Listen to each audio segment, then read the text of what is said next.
Thank you, Mr. High Commissioner, for agreeing to speak with us.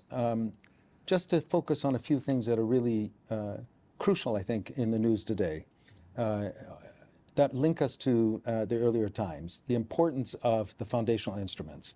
And we know that the Universal Declaration of Human Rights was adopted a day after the Convention on the Prevention and Prosecution of Genocide.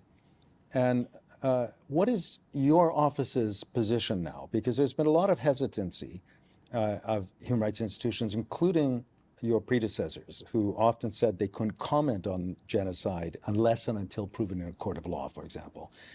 But when we're looking at states increasingly involved and major actors, the law of state responsibility implies something more, including duty to prevent.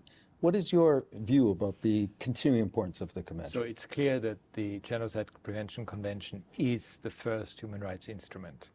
I think that has to be made very clear. It came, in fact, very much also born out of what happened before and during the Second World War, Holocaust in particular, but also with this never again sentiment that was there after the Second World War. And, you know, the world said never again.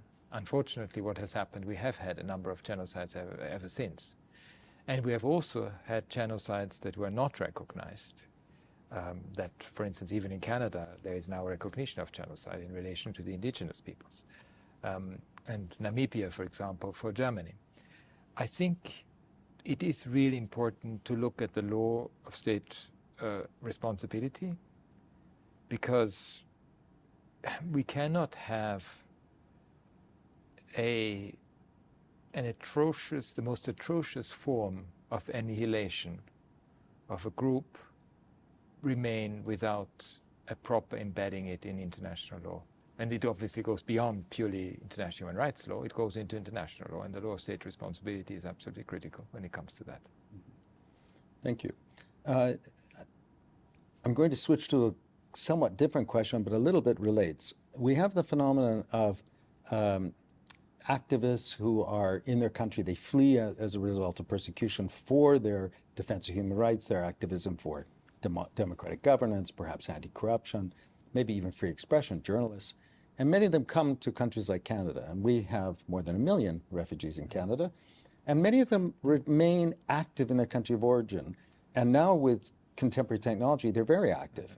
But now they're increasingly subject to that continuing repression, not just in the country of origin, but this transnational repression.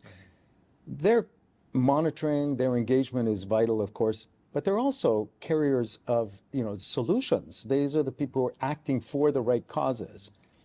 What can you say about this new phenomenon? It's not satisfied by merely refuge. It's not just about protecting them individually. It's something about a transnational dynamic. What is your view on this? It's not that new. It was there during the Cold War. It was often exercised by the Soviet Union and others from the Warsaw Pact countries. I mean, there are horrible scenes of people being murdered and so forth. It was practiced by a number of countries around the world, and it is unfortunately still practiced now. Of course, with different possibilities, because the technical possibilities of detecting people is so much easier. I mean, it's a scourge, and we need to work more on it, both by identifying it as a human rights issue that is also transnational. It's not just an issue that concerns, those countries where people are present. It also concerns us in the international community. And very insidious ways are used for it. Interpol red notices, for example, to get people extradited when they shouldn't be extradited because of them having been recognized as refugees, or people get harassed, killed, all kinds of things. And indeed, we need to put the spotlight on it. I fully agree with you. So last question. You know from your long experience that there's often been a kind of divide within the UN system also between Geneva, city of humanitarians, human rights, and so forth, New York, the political Security Council, and so forth.